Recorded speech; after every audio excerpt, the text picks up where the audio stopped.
1,300 years ago, a group of 3 warriors fought against a horde of monsters that did not seem to diminish as they kept appearing one after another. Panic filled them as the spawning of the Calamity Demon, the so-called disaster god, could begin at any moment if they continued to be careless and got defeated. Manga, the team's leader, thought that they would not make it this time either. With no other choice, he considered offering their lives to seal the Calamity Demon. Just then, another member of the team, Liam, stepped forward and cast a spell that protected them from the horde of monsters they were fighting. The spell created a massive crater from the explosion, eradicating all the monsters in its wake. He smiled confidently and asked the team why they were struggling against such weak demons. The group was shocked by the power of his attack after he had wiped out the Calamity Demon's fiends in one overwhelming strike. One of them admitted that his ability was exceptional among the 100-man unit, but the spell he had just cast was on an entirely different level. Liam casually revealed that he had taken the 108th ability and made it his own. This revelation shocked the team, but the Calamity Demon's underlings continued to spawn, appearing one after another. With this, Liam activated another spell and annihilated the swarm of demons, shocking his team once again, as he now seemed like the very embodiment of an omnipotent being or an absolute king. He led the team, telling them that he would defeat the Calamity Demon by himself. He told them to stay behind him for safety as he walked to the end of the cliff. Standing on the edge, he looked down and saw the Calamity Demon in its entirety. The demon was currently giving birth to a swarm of monsters that devoured humans. Knowing that they would endanger humanity, Liam swore that he would not let the monsters be mass-produced and eradicated them while they were being birthed. He then dragged the demon out of the cliff to fight it directly. The demon attacked him with immense power, but Liam cast another spell to neutralize the attack. Their powers clashed, causing an immense explosion. Every 300 years, the Calamity Demon appeared, and the man-eating monsters it spawned posed a grave threat to humanity. To protect humankind, the warriors of the 100-man unit were tasked with exterminating the Calamity Demon. They were reincarnated every 300 years to coincide with the demon's revival, risking their lives to seal it once again. The Calamity Demon roared as Liam's attacks began to take their toll on its body. He believed that merely sealing it was an old-fashioned method that did not truly solve the problem. So he decided to use his omnipotent power, a combination of 108 abilities that could only be unleashed once to annihilate the demon completely. However, in a shocking turn of events, a powerful attack suddenly pierced through his heart, severed from different parts of his body. It was as if his attacker wanted to ensure that he would not survive. Manga then picked him up, his voice filled with pain as he asked why his teammate had betrayed him. Manga told him that he could not allow the Calamity Demon to be killed. He wanted to take the 108 powers for himself and place a curse on Liam to prevent his reincarnation. He then threw the Absolute King to the ground and attacked him again, making sure he was finished. Along with the Calamity Demon, he planned to seal Liam into the abyss. Kicking him off the cliff, Liam fell into the darkness with severed limbs. The other warriors rejoiced at his misery, while Manga threw all the man-eating monsters into the abyss with Liam and sealed it. After sealing the Calamity Demon, the 100-man unit perished and was reincarnated just as their existence dictated. In truth, the unit never wanted the Calamity Demon to die and achieve true peace in the world. Their goal was to ensure their reincarnation every 300 years. If the demon were truly eradicated, that cycle would end. Because of this, Liam could do nothing but remain trapped with the Calamity Demon being eaten alive. The Calamity Demon bared its teeth, and for a creature with such low intelligence, its sadistic tendencies were terrifying. Cursed with immortality by Manga, Liam could not die even as he was trampled on and devoured again and again by the Calamity Demon's offspring. He lived in absolute torment, enduring excruciating pain that pierced through his very soul. Even when his organs were torn out or his flesh was devoured, his body regenerated instantly. 1,200 years later, Liam was still alive, though his body was imprinted with the marks of hundreds of the Calamity Demon's offspring. Though technically alive, he was as good as dead, corrupted by the demons that had been feasting on him for millennia. He barely kept himself sane by clinging to his desire for revenge against the traitors who had imprisoned him in this hell. He vowed to rise again and exact vengeance on those who betrayed him. Just then, a powerful white light shines on him, followed by a voice calling him to return to his vessel. With this, his body glows with a bright light, and when he opens his eyes, he is lying on the ground inside the body of a young man. He suddenly smells filth and realizes that his vessel has just thrown up. As he tries to stand up, a group of students laugh at him for still being down. They discuss whether he is still alive, saying that they won't allow themselves to be murderers just because of some filth like Kai. After assuring themselves that he is still alive, they decide to sink him back into the pond one more time as punishment for worrying them. Looks at the guys and wonders who they are when they suddenly dip him into the pond, making it difficult for him to breathe. They kick him again and again, bullying him without end. Just then, another student named Josh arrives, saying that the others are being too soft in tormenting the boy. Holding a syringe in his hand, he plans to inject Kai with a drug that will make him perform the most hilarious dance. Kai tries to break free from the other student's grasp as they hold him steady, while Josh is about to inject him with the serum. The boy pleads with Josh not to inject him with the liquid, but the bully doesn't listen and fills his system with the serum. This causes Kai to vomit uncontrollably, prompting erupted laughter from the other students. Now that he is like a puppet, Josh tells him that he should dance for them and entertain them. Kai is almost dying as he continues vomiting. However, Josh is relentless and unforgiving, saying that a worthless person like him can't rest, then gives him another kick, telling him to get back up and keep dancing until he dies. Suddenly, the boy stands up, saying that he is tired of holding himself back. One of the students grabs him by the collar, but instead of backing down, Kai grabs his hand, puts so much force into it, and twists it so hard that the boy screeches in agonizing pain. Kai tells them that trash like them needs to be punished. The student grabs him by his collar and calls him arrogant for calling them trash. Meanwhile, Liam assesses the magic inside Kai's body and finds out that it only possesses weak ice magic. The student then attempts to attack him once more. However, Liam uses his ice magic against the man, freezing his fist that is about to connect with his face. The boy is shocked by the impressive use of magic. Liam covers his limbs with ice and leaps to attack the student, punching him with undeniable force in the face, sending him to the ground with overwhelming power. He calls the man pathetic, who is now crying out in pain. The other students are all in shock, seeing how strong Kai has become. Liam realizes that the original owner of the body didn't know how to use his strength well, and had far too weak magical power inside him. The students start to quiver at his sight as he stands there with a sudden, inexplicable aura. They frantically run to safety, but Liam is faster and freezes their legs so they won't be able to escape. He then approaches one of them and orders him to hand over his clothes because his reek of swamp and vomit. He then instructs another student to give him his jacket. The students are all submissive to his orders out of fear, and when he turns around and tells them that he will sink them into the swamp, they all tremble in fear. The long-haired student approaches him and tells him that he apologizes for what they did, so he should forgive them. Liam smirks, saying that he took countless lives and an apology will never be enough. His other friends then throw Josh under the bus and tell Liam that they all just followed the guy's orders since they couldn't go against him. Josh is the one who recommended him to be the target of bullying and to be in Liam's descendant game. Confused, Liam makes him explain what the game is. The long-haired student is confused, saying he should know the rules of the game by now. Impatient, Liam shouts at him to answer his question quickly. Quivering, the student answers that it is a game passed down among the students of the Royal Magic Academy, and whoever is chosen as a descendant of that traitor Liam Hill will be punished by the whole student body in various ways.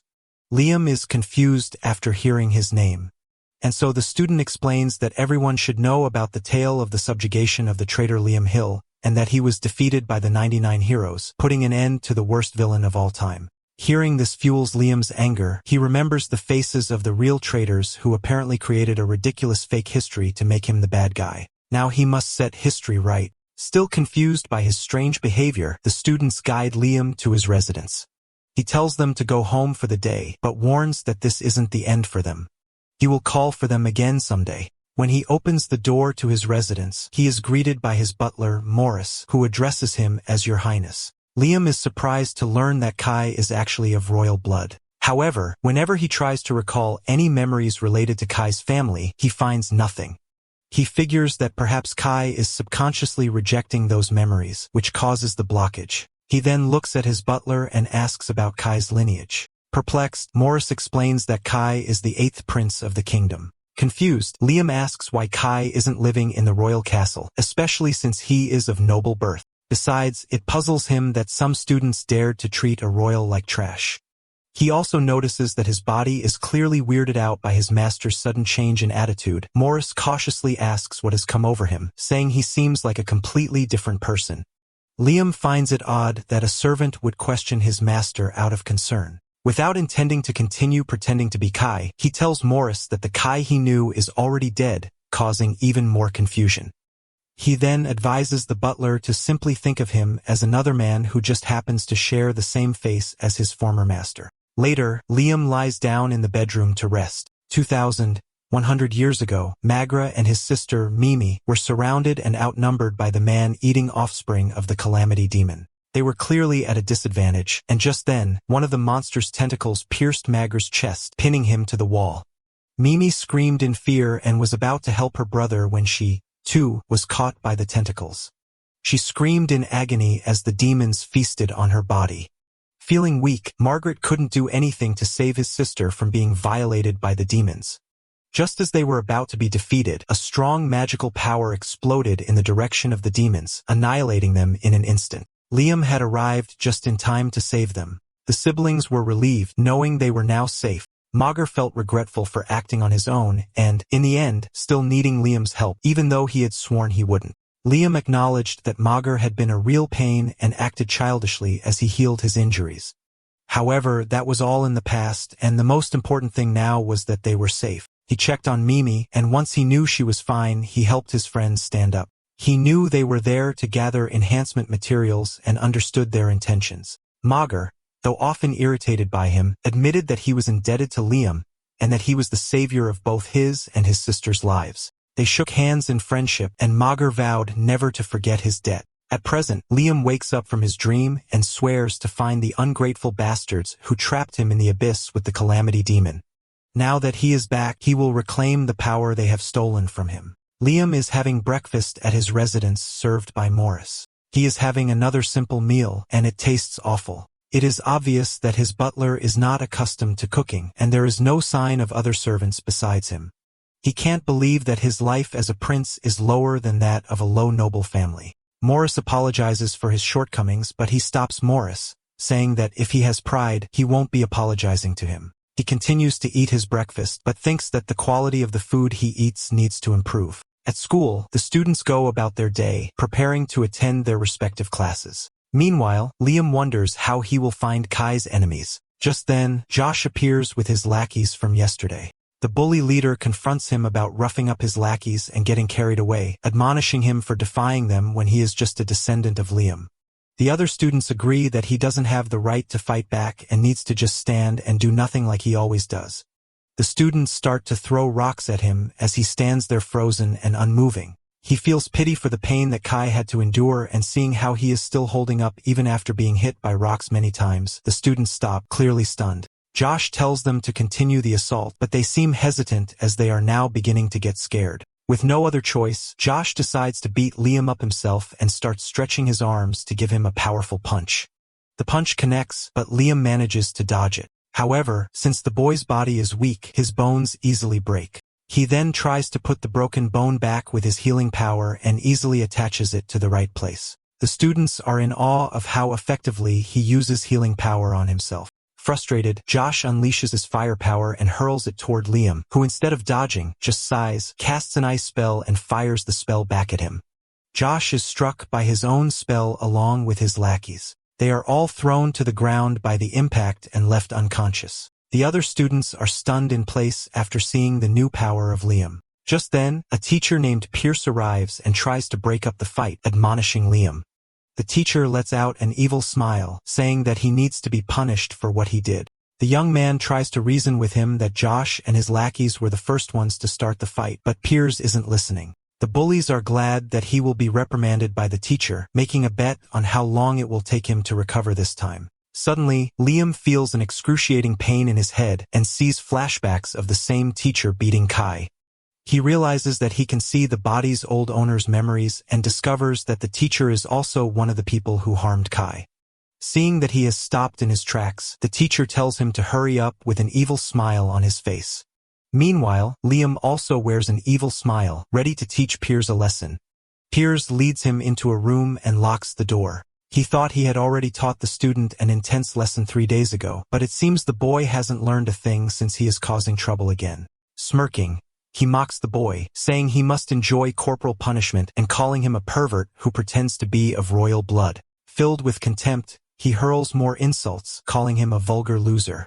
With venom in his tone, he tells him he deserves it for having the blood of a whore and a traitor, claiming there is no one more fitting to be the descendant of Liam than him. He traps the boy against the wall, ready to punish him. Piers goads him into crying, remembering how he used to tremble and beg for forgiveness. To his frustration, however, the boy stands still and calm, no longer trembling in fear. Thinking the boy's mind must be on the verge of breaking, he grabs his whipping belt, ready to indulge in what he considers the best way to relieve his stress. He raises the whip high, eager to hear his students' cries, and brings it down with excitement. To his shock, a knight covered in magical ice appears and grabs his hand, stopping him from striking Liam. Still strapped to the wall, Liam points out the marks on his own body, evidence of the teacher's abuse, and now has the chance to avenge Kai. He breaks free from the restraints and orders the knight to twist the teacher's hand, warning that if he speaks or makes a sound, he will break it completely. Confused and terrified, Piers demands to know what he means, but Liam responds by breaking his right hand and threatening to twist his left next. To repay the torment the man inflicted, Liam orders him to whip himself. Horrified, Piers refuses, insisting he will not harm himself. In response, Liam conjures an arrow of ice and aims it at him, forcing the man to choose between whipping himself or being pierced by the arrow, which might end his life. Fearing for his survival, the teacher reluctantly chooses to whip himself. Following Liam's command, he removes his clothes, revealing his bulging frame, and strikes himself once. Liam orders him to continue, demanding 100 lashes. After some time, Piers finally completes the 100 strikes. His body is battered and bleeding, but he feels a momentary sense of relief, thinking the punishment is over. However, Liam tells him that they are not done yet. Much to the teacher's horror, Piers is hoisted up on a tower of ice, completely stripped of his clothes. Liam humiliates him before the entire academy, believing it is the punishment he deserves. He orders the man to confess the abuse he inflicted on Kai. The teacher screams in agony and fear, begging to be let down first. Growing impatient, Liam snaps his fingers, causing the ice to melt. Piers panics as the ice begins to dissolve beneath him, and with no other choice, he confesses. He admits that he committed many sins against Kai, forcing the boy to whip himself repeatedly, though he had justified his actions as part of educational guidance. In truth, it was all driven by his twisted perversions. He shouts that Kai did nothing wrong and that he punished the boy countless times purely for his own pleasure. Desperate to be freed, he cries out that he will admit to all his wrongdoings if Liam releases him. The students watch in shock and fascination, many seeming to enjoy the spectacle. They whisper among themselves, certain that Pierce's career is over. Hearing their remarks, Liam glares at them. His voice rings cold as he tells them how disgusting it is to be called the descendant of Liam, and that anyone who hurt Kai under that name will not be spared. He vows to bring retribution to everyone who shares the teacher's sins and warns them to live in fear, for he will make them pay one by one. Among the crowd, Josh burns with anger, unable to accept that Liam has humiliated them all. Meanwhile, a girl watching from afar scoffs, calling them pathetic. Later, Liam stands in the director's office, being reprimanded for publicly punishing a teacher in front of the entire academy. What he did was described as disgraceful and unprecedented. He narrows his eyes, his cold glare making the teachers uneasy. He explains that he attacked Piers because the man had been using corporal punishment to satisfy his own depraved desires. The faculty, however, does not believe him. They mock his explanation, calling it absurd. The director insists that Piers is a respectable educator who would never resort to such cruelty. Liam argues that the teacher confessed in front of everyone, but the director dismisses this, saying the boy must have coerced Piers into lying. The director then turns to Kayler, Liam's homeroom teacher, who is supposed to be responsible for him. Kayler apologizes and claims that Liam has always had a tendency to lie.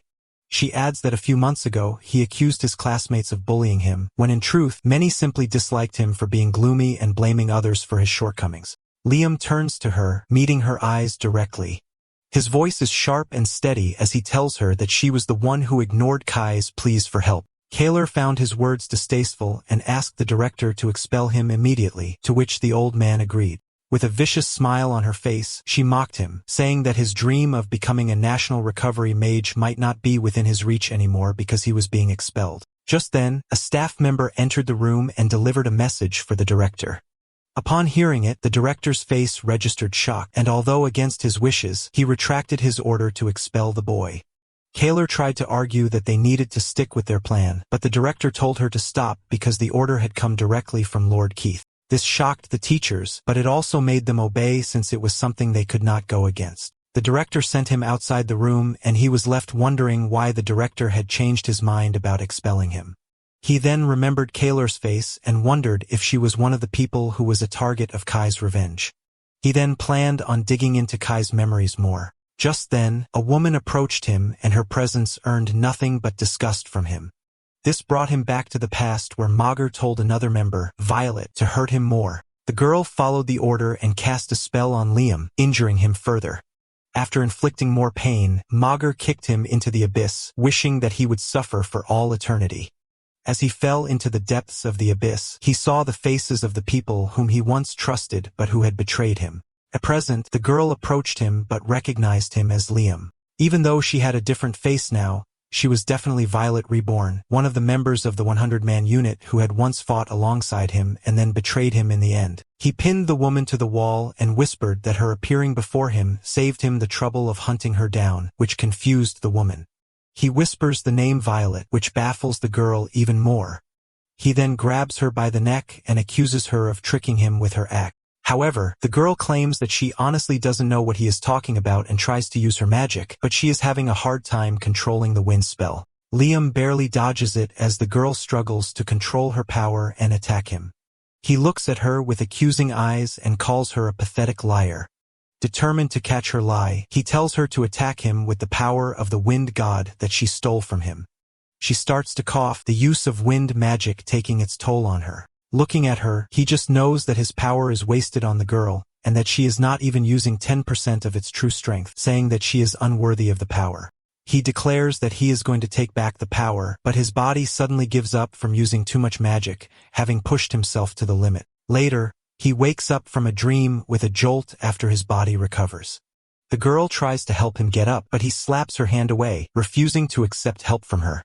Morris scolds him, trying to make him realize that the girl, Bridget, healed him after he collapsed and carried him all the way to the mansion. He inspects his body and sees that his wound has really healed. Realizing that she is being kind to him, he asks what Violet is scheming. However, the girl corrects him again, saying that she is not Violet but his classmate, Bridget. Frustrated, he tells the girl to drop her act and give him back the power of the wind she stole from him during their past life. He finds it ridiculous that she is claiming to be someone else when it is clear as day that she is Violet Reborn. Suddenly, it sinks in for Bridget that the man in front of her is not the Kai she knows. Looking directly into her eyes, he tells her that 1200 years ago, he was betrayed by his friends and locked away in the abyss with the Calamity Demon, which ate away at his body for eternity, and that he is Liam Hill from the legends. Seeing her reaction, he finds it strange that she truly seems naive about the whole situation. He tries to pinch her face to provoke her, but Morris stops him by sending a warning attack in his direction, telling him to refrain from being rough with the lady. He puts himself between Bridget and his master, trying to protect the girl from him. Seeing his butler protecting another, he asks where his loyalty lies. Morris tells him that he is always on his side, which is why he stepped in. He realizes that his master Kai is no longer in his body, but that the traitor Liam has taken over. Morris pleads with him to explain. Liam tells Morris and Bridget the story of how he ended up in Kai's body. For the past 1,300 years, all reincarnations of the 100-man unit had retained their memories. Unable to remember anything, Bridget insists that she did not steal the power of the wind god she possesses. It was her past self who stole it from him. And while she feels sorry for what he went through, she has no memory of hurting him. Still, if it was a sin her past self committed, she is willing to atone for it. Liam smirks, saying that he will definitely reclaim his power, but that will not be the end of it. While trapped with the Calamity Demon, he was violated in every way imaginable for 1,300 years. The suffering he endured, he vows to make every last one of the traitors experience it. He tells Bridget she made a grave mistake by healing him. He believes she is only pretending to have lost her memories to escape his revenge and warns her not to expect any mercy from him.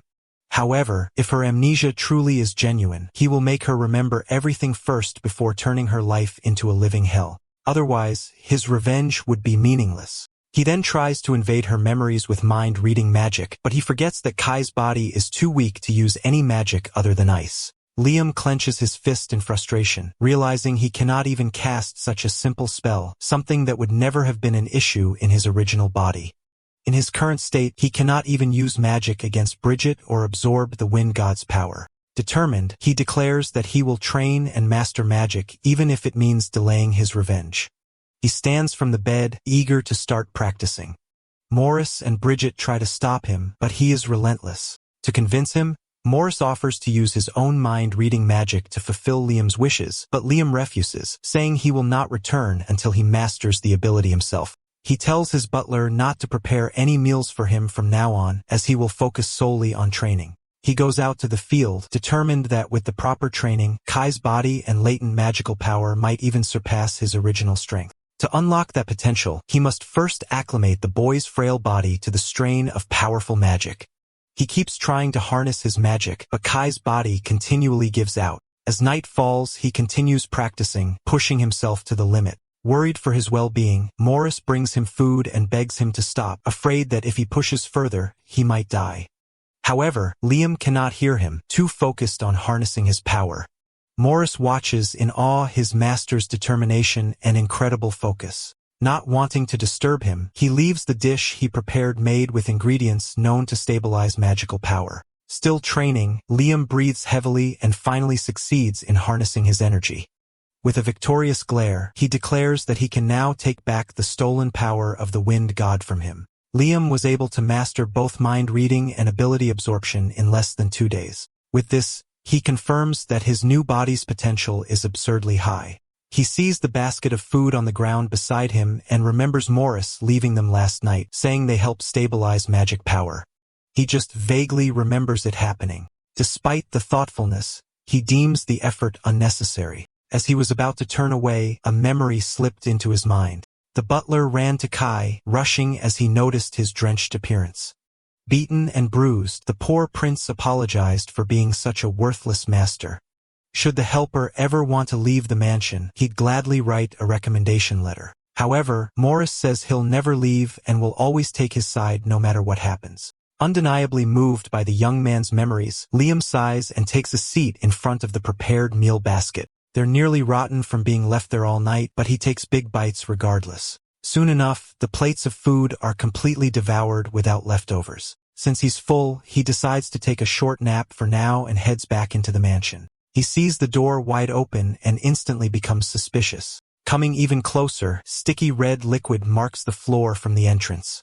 As expected, these are the traces of a lethal assault. He steps inside and sees Morris hunched on the ground just meters away from the door. His condition was far from okay, and he was definitely moments away from death. Even worse, one of his eyes was missing, forcibly removed by the assailant. As the gravity of the situation sets it, Liam moves his hand and tries to use a healing spell on him, but not a single speck of magic comes out of his palms.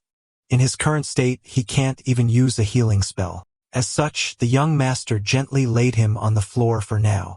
The new plan is to call for a detective and a healing magician. The doctor arrives sooner or later and does his best to save the man. He was able to treat most of the serious injuries, and the patient will need a month to recover. Unfortunately, his right eye was a lost case, and it's unlikely that he'll ever be able to see from that side again. Liam partly blames himself for failing to even sense the enemy last night. The doctor leaves the patient and his guardian alone. Left to their own space, Morris apologizes for troubling the prince over something so trivial. Such shallowness does not matter to him, and what's important now is to know who attacked them all of a sudden. In no time, the former absolute king appears by the gates of a mansion. With an expression as cold as his magic, he raises his hand and casts ice magic. A huge ice lance appeared from the magic circle and was launched right through the thick gates. Inside, Josh was having his meal on a peaceful day as usual. He inadvertently spits his food out upon hearing something crash just outside. Infuriated, the prince turns to his attendees and demands to know what was going on. A butler rushed into the dining room and urgently reported the problem with the gates. Josh quickly rushed to the site and was shocked by what he saw. His big and sturdy gate was in pieces, blown away with brute force. They say an intruder might be nearby, but who would attack them in broad daylight? Could it possibly be assassins hired by his father's political rivals? Given the considerable number of enemies he's made, it's a possibility. That said, it's bad that someone is capable of destroying their custom-made gate. Josh immediately calls the guards to the room and to the entrance. However, there was no need for all that as the intruder's business is with him. Liam stepped into the mansion, but he's followed by a bunch of burly men with angered faces. The young master orders them to kill him, and they all charged in with war cries and large fists. A huge wall of ice appeared from the ground, blocking them and freezing their movements entirely. Handling things himself, Josh shoots a bunch of fireballs at the enemy. But again, these are perfectly blocked with the intruder not even lifting a finger. Liam approached steadily with his hands in his pockets and watched as his target fell to the ground in sheer fear. The master turned to his servants and ordered them to do something about the guy. To his surprise, they all looked away with pale faces, basically refusing to save him. This makes the intruder chuckle as no one was willing to help him. With this, tears and sweat began seeping out of his face. Since he likely knows why he's come, Liam crouched and summoned something from the air. Met with ignorance, he asks if he's lying, pouring even more terror into the boy's heart. He's the son of the man who runs the area, so he's told to think carefully.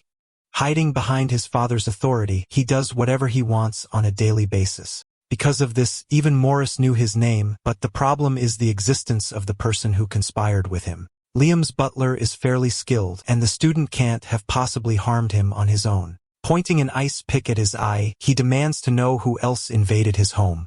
Josh stutters but denies any involvement and is warned against making the man threatening him repeat himself. Asked who was there, he finally breaks, slobbering over himself as promised to talk. With eyes shut tight, he says the name Prince Keith. Thinking about it, Liam recalls the headmaster's stern voice and how the prince ordered to let his offenses as a student go without any explanation.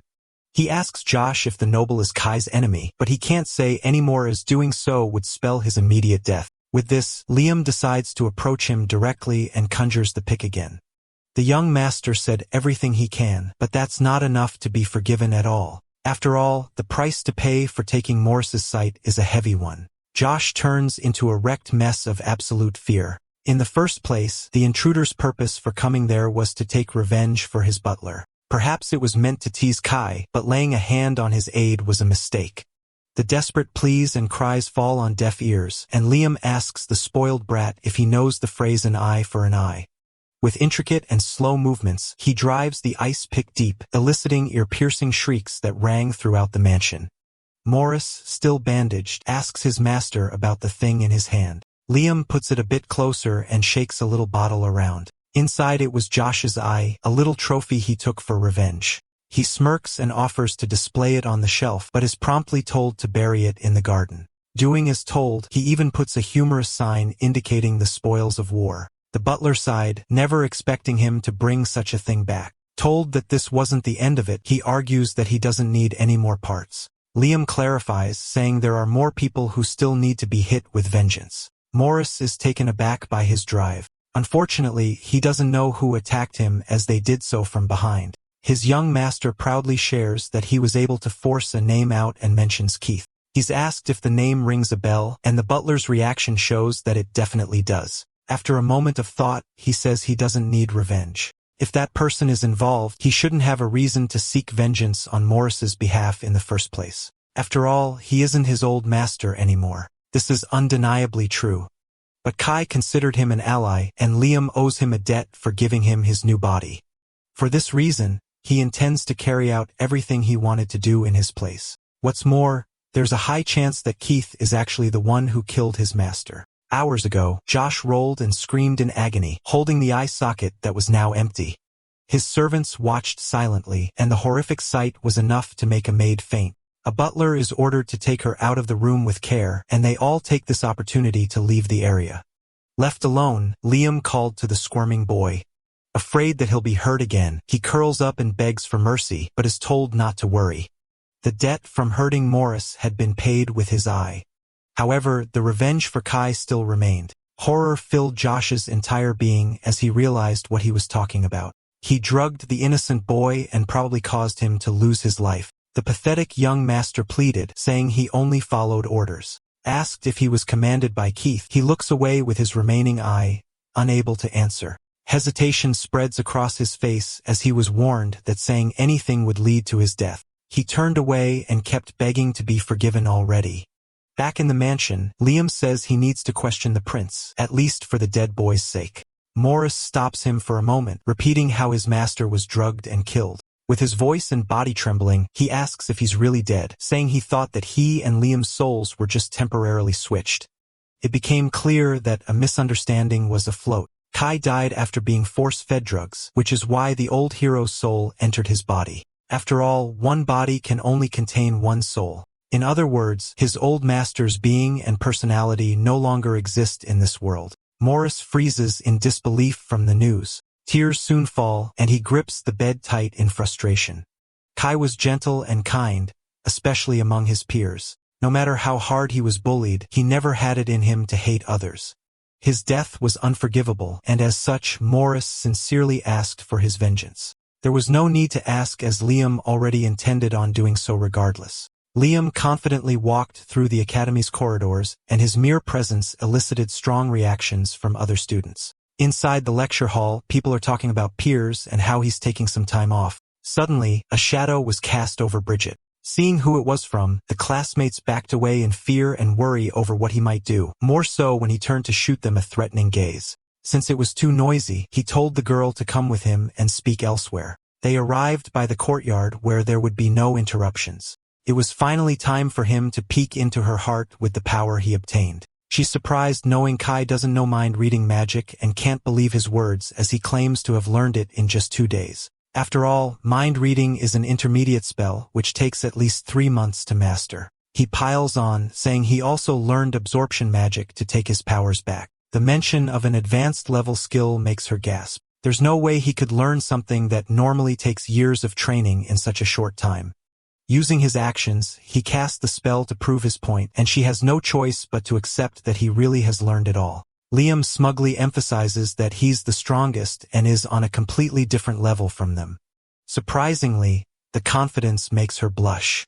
With this, he approached Bridget to see directly into her heart. He held her head, and a burst of light flashed as he activated the mind reading. The light swirled around, gathering her memories, and he soon saw flashes of her childhood. From the moment she was born and even the time she spent together with Kai, everything was clear. Liam was dumbfounded, forced to accept that there were no memories of Violet hidden inside her. The spell ends and Bridget gently opens her eyes. He confirms that his traitor's existence is nowhere to be found in her memories. It sounds like terrific news since the misunderstanding has been cleared up, but he says that he hasn't concluded that she isn't Violet's reincarnation. After all, the two of them resemble each other far too much. Still, he's decided against taking her powers for now. The pure-hearted girl insists that he still do so if it belongs to him in the first place. However, if he doesn't reclaim his power from his target, then it won't count as revenge. The seething and cold statement makes her shudder. Liam moves on to deal with her later.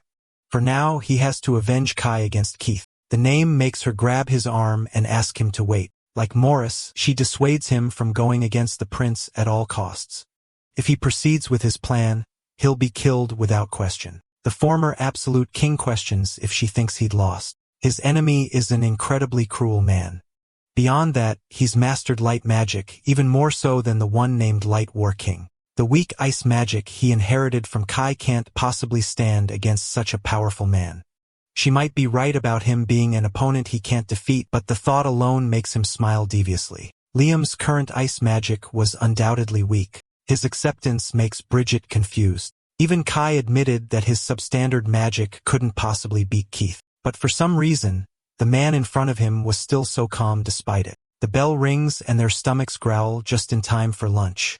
As such, he turns away and ends the talk to eat for now, surprising her again given how serious their ongoing conversation was. Again, she continues to blush, unable to understand what was going through his mind. Perhaps this is the reason why she wants to know more about the mysterious man. The curious girl runs after him and joins. They soon arrive at the dining hall, where Bridget stares at Liam while he eats. Sensing it, he asks if she has anything to say, but she just blushes and waves it off. The avoidant behavior annoys him for a moment, but he decides to let it go and continue with his meal. Back to the earlier topic, he asks where he can find Keith. He's also a student at the academy, but meeting him is impossible for them. After all, special scholarship students like him are in a completely separated area in the campus. The special area can only be accessed through the second east gate, which is heavily guarded by men and magic, making it impossible to trespass. Contrary to his expectations, it isn't just a common school gate. She also notes that all the students there are royals or are from powerful noble families.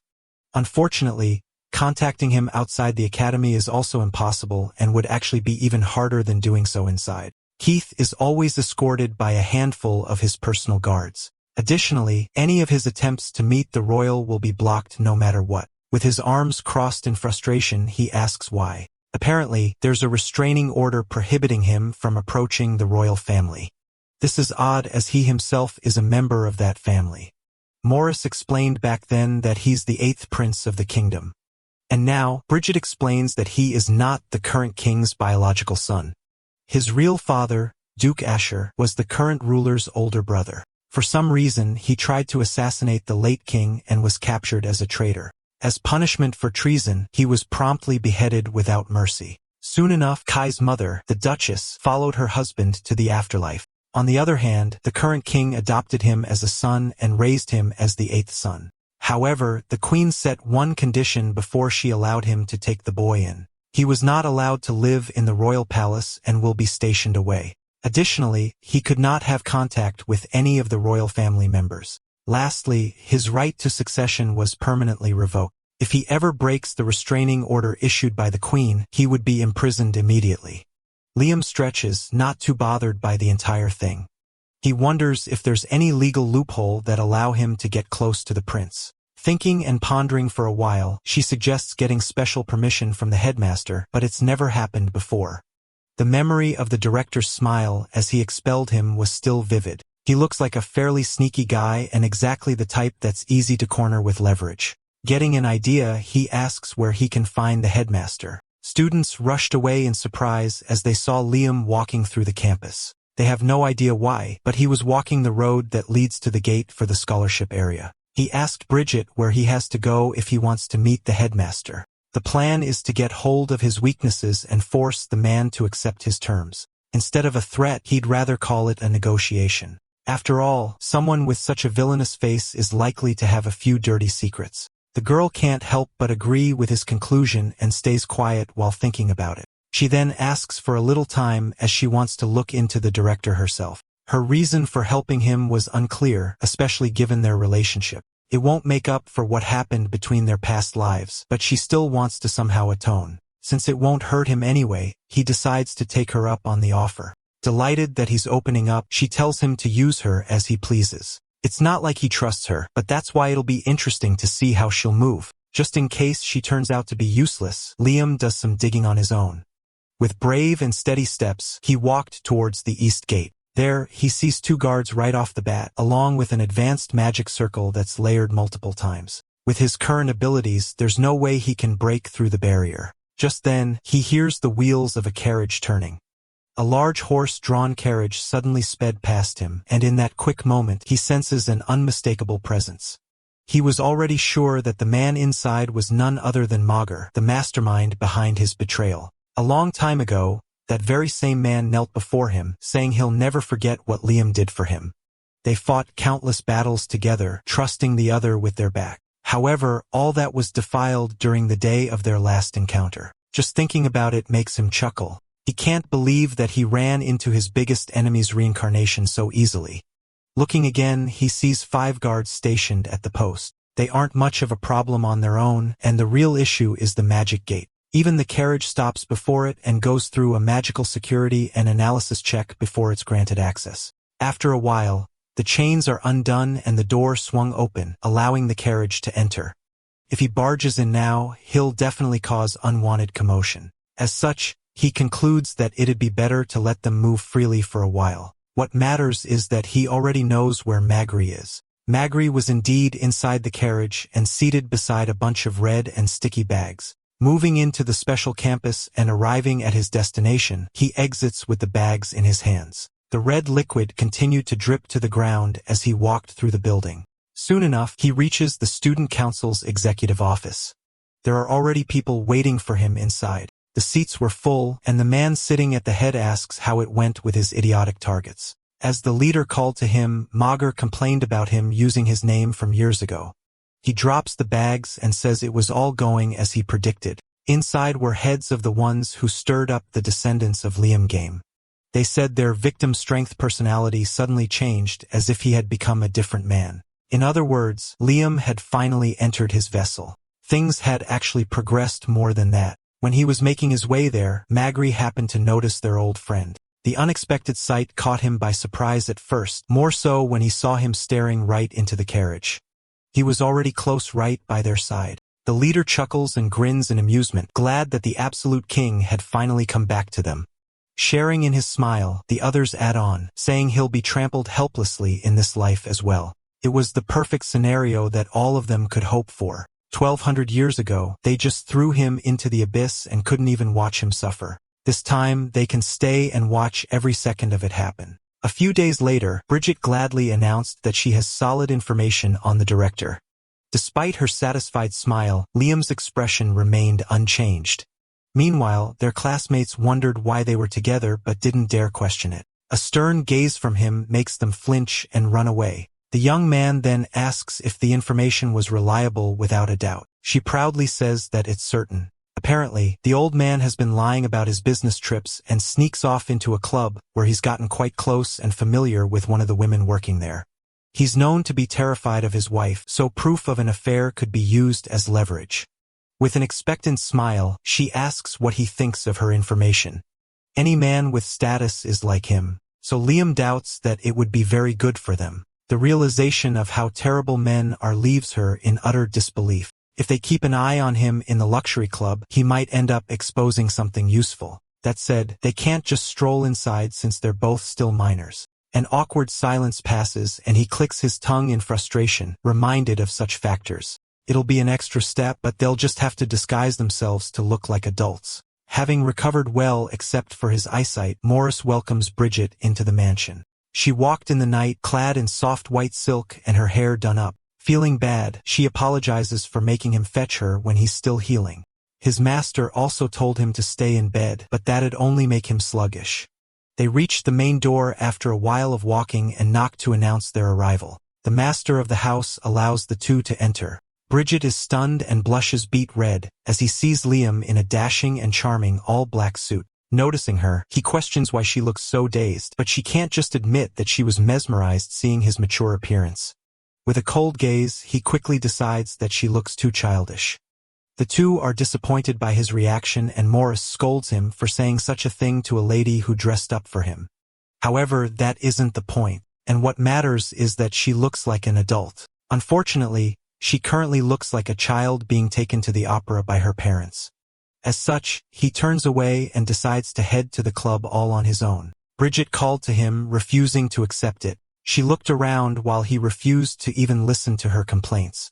Just then, she saw a letter opener on a nearby table and quickly grabbed the sharp object. Gripping it tight, the girl held the tool near her body, making the butler worry. Determined, she daringly tears her clothes, cutting through the chest and thigh areas to create slits that bare more of her skin. Read from embarrassment, she asks if she looks a little more mature with this change. Liam's eyes opened in surprise, not expecting her to take it so far, but suddenly chuckled in amusement. Approaching, he says he'll give her credit for her courage. Reaching over, he takes the clip on her head and pulls it away to let her hair down.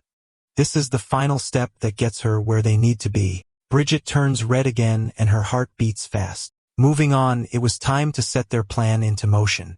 They head out together and, in no time, arrive at their destination. It's a high-class social club, and the headmaster should already be inside at this time.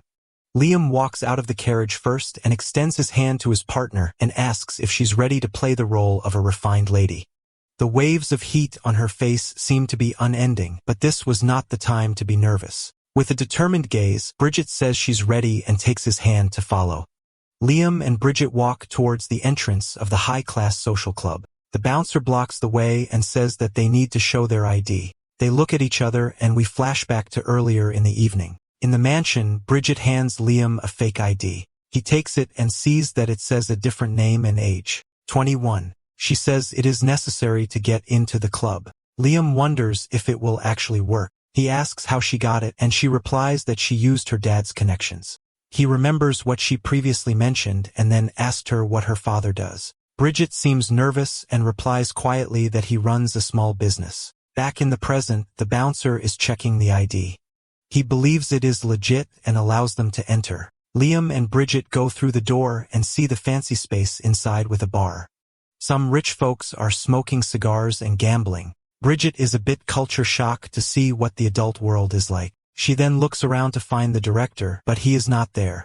Liam tells her not to move her head too much as it will draw suspicion. She says the director is not here, causing him to think for a moment. He then points her attention to the other side of the room where there is a door. He tells her to keep looking at it. A well-dressed couple is walking towards the door. The man shows what looks like a VIP card, and the employee promptly lets him inside.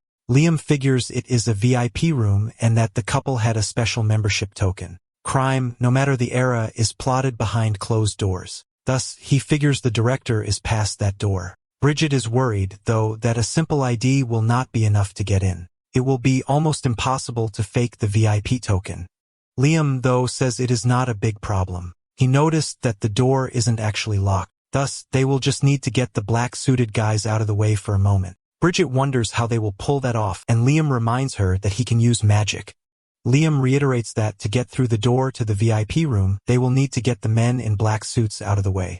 He starts casting his ice magic and points his hand at the floor. A trail of ice flows through the floor unnoticed by the guests. It then forms into a large shard of ice, which draws the attention of everyone in the room. Everyone wonders what just happened. Bridget is amazed as Liam was able to control magic at such a high speed that no one noticed. The man by the door runs forward to see what the commotion is about. Liam tells Bridget that now is their chance. They dash through the door while the situation in the room is still a bit chaotic. The door closes behind them without anyone spotting them going in. Inside, there are stairs leading down below. They head down, noting that it goes pretty far down. They finally arrive at the bottom, and Liam tells her to stay alert. They turn right and see a large hallway with ornate decorations. Liam asks if she sees the director, but her expression says no. He then suggests they check out the rest of the area. Inside, there are people having affairs and others taking drugs. In addition, there are male and female whores walking about, ready to satisfy the customers. Liam and Bridget see this and are taken aback by how corrupt this place is. He then sees the bright side, since if the chairman regularly comes here, then it should be easy to find something to blackmail him with. Liam then hears something and takes a peek at the entrance. He notices that the guard from the top floor is here looking distressed. He calls Bridget's attention and she recognizes him too. She wonders if he is looking for them. The man in the black suit is now walking in their direction. Liam sees that it might be too far to run. He then turns to Bridget and asks if they should handle this peacefully. She begs for the peaceful method and he smiles. He then quickly moves in and kisses her on the lips. Bridget is stunned and starts to blush. Their kiss then becomes more passionate and intimate. Their lips move apart, then lock together once more. Liam peeks through the corner of his eye and sees the guard glance at them and then move on. They finally stop kissing, and he tells her that the man in black is gone. Bridget, though, is still too flustered to react. Liam then says they should find the chairman before things get noisy. Liam asks Bridget why she is blushing. She answers shyly that it is because he kissed her. It makes Liam smile that she is acting like a child. This embarrasses Bridget even more. Liam has no time for it and asks that they move on to their mission. They see that the corridor splits in two directions, so Bridget suggests that they split up. As she takes her route, Liam tells her to call him if anything happens. Bridget is glad she has time to be alone to calm herself. She remembers the kiss and it is making her blush again. She tries to shake it off by telling herself with sadness that she knows Liam does not feel anything about it. She refocuses by entering one of the rooms. Meanwhile, Liam is checking the room too and sees that many of them are filled with people gambling. As he continues his search, he hears Bridget scream. Elsewhere in one of the private rooms, Bridget is being pinned down on the sofa by a middle-aged masked man wearing a baby's outfit complete with diapers. She asks that he let her go, but the man tightens his grip on her. The man whispers that she is just playing hard to get. Suddenly, Liam appears to slap him away. He asks Bridget if she is okay and offers his hand to let her up. He asks her why she did not blast him away with her magic. It makes her feel bad knowing that she could have done so, but frozen the moment. Liam assures her that it is okay to be frozen in fear when someone is assaulting her. Hearing him comfort her makes the girl fall for him even more. Liam then refocuses on the guy with a baby costume he put on the floor. He removes his mask and sees that he is actually the headmaster of the academy. The headmaster is caught so off guard that someone knows him and asks who he is. Liam replies that they are students of his academy and calls him a perverted headmaster. He threatens to let other students know about how he goes around wearing a baby's outfit. The headmaster can't look him in the face while trying and failing to voice his excuse for why he is wearing something so perverse. Liam tells him that he has no interest in what his hobbies are, but that the parents of the students might think differently. The headmaster begs that he pretend he has never seen him. In response, Liam freezes the door so no one can get in or out, horrifying the old man. The headmaster goes to his knees and asks what he wants him to do. Liam demands that he be given free access to the scholarship student area. The man says he has no way to do that, so Liam replies that he will spread the rumor that he is a pervert. It leads the man to give in and tells him that he will do it. Liam puts his hand on his shoulder in a threatening way to comfort him. The door suddenly catches on fire. Liam finds the aura of the flame familiar. He remembers when Manga asked him to get into a sparring match with him in their past lives. Liam told him that the gap between their strengths is too strong for him to handle. Manga was committed, telling him that he was prepared to die if it came to it. Liam saw his conviction and agreed to do it. They both activated their flame power and began their fight. Immediately, Magri knew he was losing. Moments later, Magri was panting for breath while he sat on the ground after the loss. Liam offered his hand to help him get back up, and he asked if he wanted to try again. In the present, Liam recognizes the flame magic as the one that was stolen from him. He knows immediately who is on the other side of the door. The door gets destroyed into pieces along with the ice over it. Manga comes into the room with a big grin. He tells Liam that he has been waiting for him. The headmaster sees that Manga is also wearing an academy uniform and is antagonistic toward Liam. He grins as he sees the plan to use Manga to his advantage. The headmaster runs towards Manga and orders him to beat up Liam for a huge reward. It angers Manga that he is being ordered to do something, so he sets the headmaster on fire. Bridget says she needs to help him, but Liam tells her that it is too late since the fire used on him is hellfire, which will burn him until he is nothing. The end result is the burned remains of the headmaster on the floor. Bridget is horrified by the awful scene. Liam asks Manga how it feels to use a power he stole from him. Manga replies with a cackle that it feels amazing and that everyone that stole power from him feels the same way. He says he is glad he has returned since they have been waiting hundreds of years to thank him for his power. Manga then asks him what it felt like being endlessly attacked by the Calamity Demon and its minions for 1,200 years. Bridget can tell that his remark hurts Liam deeply. Manga grins as he sees that he has touched a nerve. However, Liam stays silent. This annoys Manga, who demands that he speak up. Liam calls him pathetic. He says that Manga is still the same man who gets easily frustrated and that the more he barks, the weaker he looks to him. This ignites the red-haired man's fury so that he activates his flame. He threatens to make Liam regret his word and summons a sword for battle. Calmly, Liam replies that he will take him on. Magri thinks Liam is being foolish for still acting strong despite losing his power. He sees no way he can lose, knowing he now has the strongest fire magic, so he calls himself the champion. He remembers the past when he, Liam, and their group encountered a giant dragon. Liam told the others that they would act as decoys while he finished the monster off, so he activated his fire-infused sword. Manga told him that attacking alone would be reckless. Liam merely smiled with confidence as he replied that he could handle it. Liam then ran off away from the beast, forcing Manga and the others to think of a way to distract the enemy. As the others ran towards the dragon from its front, Liam was running towards the dragon from its back. The dragon charged its plasma breath and fired at the others, which they evaded. Mager ignited his sword with flame and charged at the beast. While he charged, the voice inside his head told him that he was not satisfied just being the decoy. It empowered him to put more power into his slash. He hit the dragon on the head, but its skin was so tough that his blade did not pierce it. The dragon swatted him away instead. He flew a great distance until he hit a bedrock and went unconscious. The dragon stood tall upon Mager's body. Mager's little sister, Mimi, shouted at her brother out of worry. The dragon was about to eat the man. Despite his closed eyes, Mager could hear the voice inside his head, telling him that he was the perfect decoy. Meanwhile, Liam was behind the dragon, ready to stab it with his flaming sword. It led to the dragon being cut vertically into two. Liam stood tall at the center beside the separated parts of the creature. He looked so dashing that the ladies in their group blushed. Later, Mager woke up in a tent, and the first sight he saw was Mimi. He asked her what happened. Mimi looked at him with disdain. He called him the worst. She explained that he always runs wild and makes a fool of himself, and that she was tired of it. She continued to say that it was about time he learned that he was never in Liam's league and that he was pathetic. Hearing her words pains Magri so. Mimi said she has reached her limit with him already. Magri asked her if Liam said something to her that led her to act this way.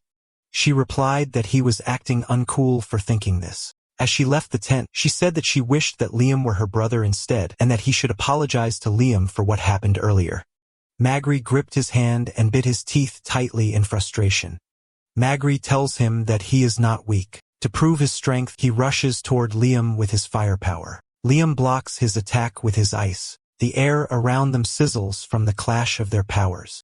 Magri mocks him for using such a pathetic shield to block his fire. The two continue to exchange attacks, not wanting to lose to one another. Bridget calls out to Liam, worried, but the man tells her not to move and to watch from where she is. Magri leaps and swiftly attacks him, saying that he should focus on his opponent first. Liam manages to avoid the offense, but Mager keeps coming at him, swinging his weapon. The man mocks Liam for seemingly being unable to dodge his attacks properly. Magra even tells him that he was finally dragged down from the throne of the absolute king. Gaining confidence, he recharges and attacks again. Once more, Liam blocks his onslaught, but this time his fire is extinguished. He can't believe it, so he attempts to strike once more. However, to his shock, Liam targets his chest instead. The weapon impales him, causing him to drop to his knees. He can't believe that he is about to be defeated. Since his fire is the strongest, he can't accept that he would lose to ordinary magic. Slowly losing his sanity, he asks himself how it happened. Liam stands strong before him, declaring that after all these years, he can never be defeated by his sworn enemy. Even if Mager tried dirty tricks to steal his power, he can never win. He then asks if his former friend betrayed him because of his worthless inferiority complex. Mimi was all smiles and pleasant as she greeted Liam. She clung to him and asked where he was going. The man told her to stop clinging to him since it was hard to walk, clearly not enjoying her attention at all. He thought of her as nothing more than the spoiled little sister of his friend. Dismissing her advances, he asked about Mager's condition, which visibly upset the girl since Liam did not reciprocate her feelings. She somewhat ignored his question, telling him that she did not know anything about her brother's condition at all. He sighed and reprimanded her for not really caring about Mager, pointing out that she looked like she had not even brought him any food. Looking annoyed, she replied that he would not die from skipping his meals and that it was not a big deal anyway. This ultimately shifted her mood, and she complained that he was always worrying about her brother, Mager, but cared much less about her. She then suddenly hugged Liam and asked him if he did not want a cute little sister like her. Liam sighed once again and straightforwardly told her that he preferred Magritte over her since he was more useful than her rotten personality. Turning beet red, Mimi was humiliated by his unfiltered words. Just then, Magri arrived and saw them standing so close together. Misunderstanding the situation, he was about to confront Liam. However, Mimi looked at him with disdain and walked away. Seeing the disappointed look on his friend's face, Liam asked if the siblings had fought or something. He told Magray that he spoiled his sister too much, which was why she was becoming more of a brat.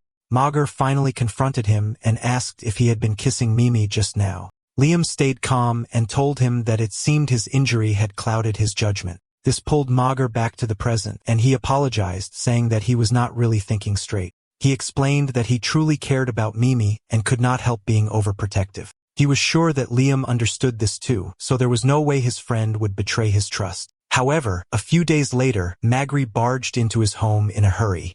Worry was etched all over his face as he called out for his sister. He then found her almost unclothed and crying. He frantically asked what had happened, and between sobs, she confessed that Liam had forced himself on her. Boiling with rage, Magri was about to leave and confront his friend when Mimi stopped him. She told him that she was angry too, but since Liam was so strong, they could not beat him even if they joined forces. Trying to calm him down, she hugged him and stated that she wanted them to carry out a plan to strike back at Liam and defeat him. Since Magri treated Liam as a good friend and benefactor, she worried that she would be the cause of their rift. However, Magri assured her that there was no one more important in the world to him than his little sister. He hugged Mimi tightly and swore that he would avenge her and slay Liam for defiling her honor. Liam was no longer his friend and benefactor, but his sworn enemy. Little did he know, Mimi was smiling, obviously enjoying that she had successfully broken the two of them apart. At present, through gritted teeth, Manga reveals that he betrayed Liam because of what he did to his sister. He is full of anger, telling him that he can no longer be loyal to someone who is vicious and scum. However, all of this is news to Liam. He does not remember ever laying his hands on Mimi, nor did he ever intend to, since he has always seen her as nothing more than a rotten brat. Alright, that's the end of the story. Thanks for watching. See you in the next one.